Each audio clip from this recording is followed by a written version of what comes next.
Sa Cebu Governor dismanyado sa malawakang pagbaha sa kabila ng 26 billion pesos na flood control funds. Si Pangulong Marcos iniutos ang investigasyon sa mga proyekto sa Cebu. May mga report dyan ng Bombo Radio Cebu.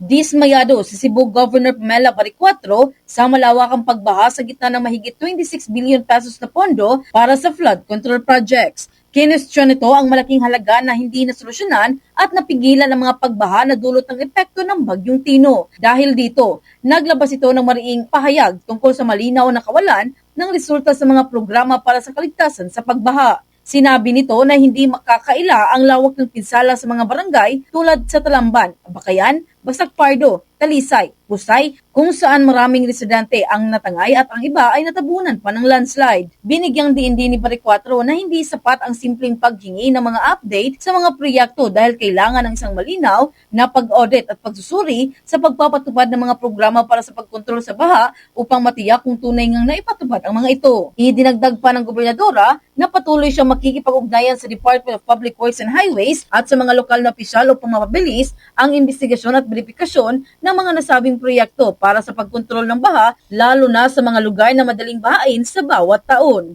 You began to ask the question kung bakit grabe yung flash floods dito when we have 26.600 billion for flood control projects. Bakit ganun? 26.6 plus 600 plus billion yung dito, flood control funds. Ano ito yung nangyayari sa amin? Samantala, inutos naman ni Pangulong Ferdinand Marcos Jr. ang isang investigasyon sa mga proyekto sa Cebu dahil sa pinsalang dulot ng Bagyong Tino. Ito ang ibinahagi ni Attorney Claire Castro na gustong malaman ng presidente kung naggastos ba ng maayos ang mahigit 26 billion pesos na inilaan para sa mga flood control projects dahil nakitaan niya ang epekto ng nakaraang bagyo na tila hindi gumagana ang mga proyekto sa Cebu. Kaya ang mga nabigong magbigay ng pangangalaga sa Cebu ay dapat imbestigahan at parusahan ng naaayon. Mula rito sa lungsod Luigan ng Cebu, Bombo John Nakanyati. This is Bombo Radio Philippines, the #1 and most trusted source of news and information. Basta Radio, Bombo.